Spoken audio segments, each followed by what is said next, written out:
பெருமதிப்புக்குரிய இந்த மூன்றாம் அமர்வினுடைய தலைவர்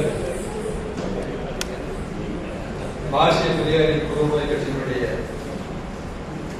துணை பொதுச் செயலாளர் ஐயா ஆலசா வல்லவன் அவர்களே, இங்கே வருகை தந்துள்ள ஐயா குடம்பூர் அவர்களே, பேசி முடிக்கிற காஞ்சிபுரத்தில் இந்த நிகழ்ச்சியை சிறப்பான முறையில் ஏற்பாடு செய்து நடத்தி கொண்டிருக்கின்ற நமது காஞ்சிபுரம் மாவட்டத்தினுடைய மாவட்ட செயலாளர் ஐயா நடராசன் அவர்களே, கோபாலகிருஷ்ணன் அவர்களே, மார்க்சிய பெரியாரி பொதுவுடைமை கட்சியினுடைய தோழர்களே, அவர்களுக்கு மட்டுமல்ல, காஞ்சிபுரத்தில் ஒரு சிறப்பு என்னன்னா, நீங்க திராவிடர் கழகமா, மார்க்சிய பெரியார் பொதுவுடைமை கட்சியா, திராவிடர் விடுதலை கழகமா, தமிழ் உரிமை கூட்டமைப்பா, தன்னாட்சி தமிழகமா, இப்படி முற்போக்கு இயக்கங்கள் யாருவாக இருந்தாலுமே அத்தனை பொது கருத்துள்ள முற்போக்கு இயக்கங்களுக்கு துணையாக இருக்கிற அருமை தோழர் காஞ்சி அமது பாகுபாடே கிடையாது. காஞ்சிபுரத்தை பொறுத்தவரை நான் யாரும் பாகுபாடே பார்க்கறது சொன்னாங்க. காலையில் கருப்பு சிகப்பு நீளம் ஒன்றாவது கண்டேன். இது காஞ்சிபுரத்தில் எப்பவுமே இருக்கிற சிறப்பு, பார்க்கவே கிடையாது. நாங்க யாரும் தெரிஞ்சுக்கிட்டே கிடையாது. இப்ப கிட்ட நான் சொன்ன இயக்கங்கள் சிறிய இயக்கங்கள் சொன்னேன். இங்க இருக்கிற பொதுவுடைமை கட்சிகள், அது மார்க்சிஸ்டா இருந்தாலும் சரி, இந்திய கம்யூனிஸ்ட் இருந்தாலும் சரி, இங்க இருக்கிற காங்கிரஸ் கூட நாங்க விடுறதில்லை. இன்னும் சிறிய சிறிய அமைப்புகள் ஏராளமா இருக்கும். அத்தனை இயக்கங்களும் சேர்ந்து செயல்படும். விடுதலை சிறுத்தைகள் கட்சி, அது சார்ந்த கட்சிகள், நாங்க யாருமே விடுறதில்லை. எல்லா பொறுப்பாளரும் ஒன்றுபடி நிகழ்ச்சி நடத்துகிறார். இப்படிப்பட்ட இயக்கங்கள் தொடர்ந்து இருக்கும். ஐயா காலையில பாட்டார் போடுவார் வெற்றி செல்வடைய ஒரு கை தட்டின ஓசையே இல்லை, வளத்தை வயலாம் பயிற்சி ரொம்ப சிறப்பா ஒற்றுமையா செயல்படுறதுக்குள்ள மாற்று கருத்து யாருக்குமே எப்பவுமே அவர் அந்த பாடலை பாடி முடிக்கும் போது பல செய்தி சொல்லிட்டாரு. அந்த இரண்டாவது பாடல் மாடு சிங்க கதை சொன்னார். அதே போல மாட்டுக்காக புரிய உட்கார், ஆனா நான் தான் உயர்வாருன்னு சொல்லுவார். சிறு வயதில் படித்த கதையா இல்லாம அவர் பாடலாக சொன்னபோது அதை கீழே யாருக்கு புரிஞ்சிச்சாலும் கேட்டார். கடைசி பாடல் முடியும் போது கீழே வந்து சொன்னேன், மாடு மேல உட்கார்ந்து குருவி காங்கிரஸ் கேட்டேன். ஆனா மேல உட்கார்ந்து மாடு சிரிப்பி கீழே எல்லாம் ஓடி போச்சு அப்படின்ற மாடு கதை சொன்னார். இது மாதிரி அந்த பாடல் வந்து அவ்வளவு கருத்தோட்டம் உள்ள இது தான் தான் ஈகோ இல்லாம, தான் தான் பெரியவன்ற எண்ணம் இல்லாம செயல்படணும் பொதுவான விதி. அந்த வகையிலே தொடர்களே, இங்கே காலையில பேச வேண்டியது எனக்கு நேரத்தில் ஒதுக்கி வச்சுட்டாங்க. எல்லாமே எல்லா தீர்ப்புகளும் மாநில தான் கொடுப்போம். அந்த தீர்ப்பு நேரத்துக்கு அது ஒரு வகையில நல்லதா போயிடுச்சு. இப்ப என்ன பிரச்சனைன்னா, அருமையான உணவு பிரியாணி ஒரு பக்கம் அவங்களுக்கு பிடிச்ச சாம்பார், ரசம், மோர், கூட்டு, பொரியல் ஒரு பக்கம் நான் சாப்பிட்டு வந்து உட்கார்ந்துருக்கோம்.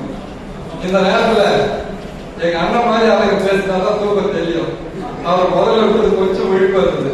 நான் பேசினா கண்டிப்பா தூக்கம் வரும்.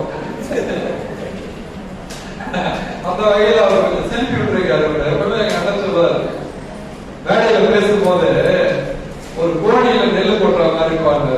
என்னன்னு கேட்டா, கோழியில கொட்டிட்டே இருக்க அப்படியே விட்டுட்டீங்கன்னா அது கோழி மழைச்சி முழு கொள்ளல எட்டாது.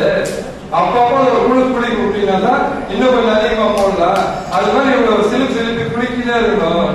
அதனாலதான் வேகமாகவும் சூடாகவும் இந்த மேடையில எதெல்லாம் பேசக்கூடாதுன்னு அவரே சொல்லி அதெல்லாம் பேசி முடிச்சாரு. அவருடைய குணம் அது வீட்டில் அப்படிதான். அவர் எதை பேசணும் அதான் பேசணும், எதை கேட்கணும் நினைக்கிறோம் அதான் நாங்க கேட்கணும். ஆனா அது ஒரு பகுத்தறிவும் முற்போக்கும் ஒரு சுயமரியாதை இருக்கிறதுனால அது கேட்கறது தவிர வேற வழி நல்லா செய்யலாம். ஏன்னா அவர் ஒரு பெரியார்வாதி, தவறான போக்கு கிடையாது. நாங்க அதை கேட்கிறோம். அதுதான் அவையில் இந்த அவையில பெரும் சிறப்பு என்னன்னா, மேடையில உட்கார்ந்து கீழே உட்கார்ந்து கீழே உட்கார்ந்து மேடையை உட்கார்ந்து எல்லாம் ஒண்ணுதான். இந்த மேடை தேவையில்லாததுதான். ஏன்னா அவ்வளவு சிறந்த ஆளுமைகள் இருக்கின்ற அவை. கொள்ளன் வீட்டுல ஊசி வைக்க கூடாதுன்னா கொள்ளனோட போயிட்டு அந்த நிலைமை தான் எனக்குலாம். உங்ககிட்ட போய் நான் புதிய தகவலாம் பெருசா சொல்ல முடியாது. அதே நேரத்தில் பின்னாடி என்னை எழுப்பவும் கூடாது. அதே நான் பார்த்துக்கிறேன். அதனால நான் வீட்டுக்கு வரக்கூடாது. அதனால மிகச்சிறந்த ஆளுமைகள் இங்க பேசுவதற்காக அருமையான கருத்தரங்கம். இன்றைய நாள் என்பது 1931 மார்க்ஸ் எங்கெல்ஸ் அறிக்கையை வெளியிட்டனர். யாரால? யார் வெளியிட்டார்? நமது ஐயா தந்தை பெரியார். பெரியார் ஒரு நாத்திகவாதி, பகுத்தறிவாதி, சமூக சீர்திருத்தவாதி. ஆயினும் எதெல்லாம் அவர் நடக்குமோ அதையெல்லாம் அவர் தவிர்த்ததே. எந்த விதமான ஈகோ இல்லாத ஜீரோ ஈகோ தந்தை பெரியார். அவர் கம்யூனிசவாதியா இருந்தாலும் சரி, அம்பேத்கர் வாதியா இருந்தாலும் சரி, ஏன் ஆன்மீகவாதியாகவே இருந்தாலும் சரி, அவனிடம் இந்த சமுதாயத்திற்கு, சமுதாயம் என்பதை தாண்டி இந்த மனித குலத்திற்கு ஏதோ ஒரு வகையிலே நன்மை பயக்கக்கூடிய ஒரு செயல் இருக்கும் என்றால் அது வள்ளலாக இருக்கட்டும், ஒன்றுமுடி அடிகளாக இருக்கட்டும், ஞானியான அடிகளாக இருக்கட்டும், யார் ஒருவரும் அவருக்கு வேலை செய்யும். அதனால்தான் அந்த மாசு எங்கள் அறிக்கையை இதே நாளில் 1938 ஐயா தந்தை பெரியார் வெளியிட்டார். பொது உடைமையை மிகப்பெரிய அளவில் பிடித்தார். இன்று தந்தை பெரியாரை அவதூறு செய்பவர்கள் ஏராளமாக இருக்கலாம். அதனால் அவர்களுடைய சாதிக்க வேண்டியது என்ன, சாதிக்க போவது என்ன, யாருக்காக வேலை செய்கிறார்கள் என்பதை நாம் துல்லியமாக புரிந்து கொள்ள வேண்டும். இப்படி தந்தை பெரியாரை அவதூறு செய்வதால் இந்த சமுதாயத்துக்கு ஏதாவது ஒரு பலன் உண்டா என்றால் இல்லை என்பது அவனும் அறிவான், அவனை சார்ந்தவனும் அறிவார்கள். ஆயினும் சேவை வாக்கி இறைக்க வேண்டும், கூட்ட வேண்டும், எரிய வகை எரியட்டும், அவ்வளவுதான். சூரியன் வந்து சுள்ளி நிறுத்தி வச்சுட்டு போச்சு. சுள்ளி இருக்கின்றது வீடி புகைக்கிறது தான் எரியும், அதுக்கப்புறம் எரியாது. சூரியன் அப்படி இல்லை. அதனாலதான் அந்த பெரியாரை பகுத்தறிவு பகலவன் என்று சொல்லுங்க. அந்த பகலவனுக்கு எதிராக யார் ஒருவரும் எதை செய்து கொடுக்க முடியும். அம்பேத்கரை இந்த தென்னாடு முழுவதும் அறிமுகப்படுத்தியவர் தந்தை பெரியார். கம்யூனிசத்தை இந்தியாவுக்கு கொண்டு வந்து பெரிய பேச வைத்தவர் தந்தை பெரியார். தமிழகத்தில் எல்லாம் இந்த நாட்டில் நூற்றாண்டு விழா நமக்கு இன்னைக்கு அந்த கருத்தரங்கம் சுயமரியாதை இயக்க நூற்றாண்டு. இந்த சுயமரியாதை இயக்க நூற்றாண்டு என்பது திராவிட இயக்கத்துக்கு மட்டுமல்ல. ஐயா ஆணைமுத்து ஐயா அவர்கள் திராவிட இயக்கத்திலே வளர்ந்தவர் வாழ்ந்தவர். சில கருத்து மாறுபடுகள் வெளியே வந்தார். தனி இயக்குனர் இருக்கார், வெளியே வந்தார் என்பது தனி இயக்கம். இப்படியான ஒரு சூழலில் இந்த இயக்கத்தில் நூற்றாண்டு கொண்டாடுகிறார். மார்க்சிய பெரியாரிய பொதுவுடைமை கட்சி என்ற வகையில் மார்க்சியத்துக்கும் சரி பெரியாருக்கும் சரி இந்த ஆண்டு நூற்றாண்டு முடிகிறது. ஆகையினாலே தொடர்களே, மார்க்சிய பெரியாரிய பொதுவுடைமை கட்சி என்பது இரண்டு கருத்துக்குமான நூற்றாண்டு விழாவை கொண்டாட தகுதியுள்ள ஒரு இயக்கம் தான்.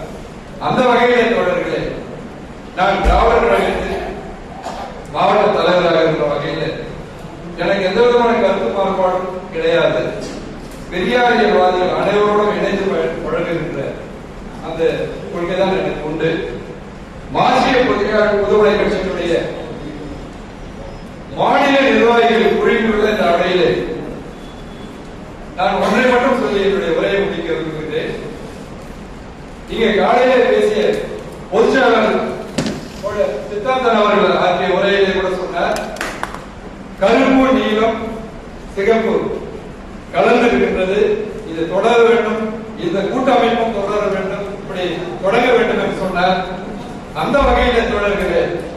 இன்று களப்பணி என்பது மிக முக்கியம்.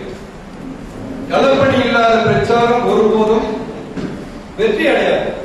களத்திற்கு வர வேண்டும். அதே போன்று பெரியார் தோழமை கட்சி உங்களுடைய நிர்வாகம் தான், உங்களுடைய செயல்பாடு தான். உங்களை எதுவும் குறை சொல்வதாக அவராக நினைத்துக் கொள்ளக்கூடாது. உங்களிடம் ஒரு வேண்டுகோளை வைத்து மட்டும் நான் விடைபெறுகிறேன். மீண்டும் உங்களுடைய தலைமை அமைப்பு குழுமி பேசி கூடி கலந்து கருப்பு சட்டை அணிய வேண்டும். கருப்பு சட்டை இன்னும் அதிகமாக தமிழ்நாட்டிலே நடமாட வேண்டும். அந்த கருப்பு சட்டையோடு நீளமும் குழப்பம் கலந்து உறவாட வேண்டும். அப்பொழுது வலிமை பெறும் நாம என்று என்னுடைய மனதில் பட்டதை சொல்கிறேன். தவறாக நினைத்துக் கொள்ள வேண்டாம்.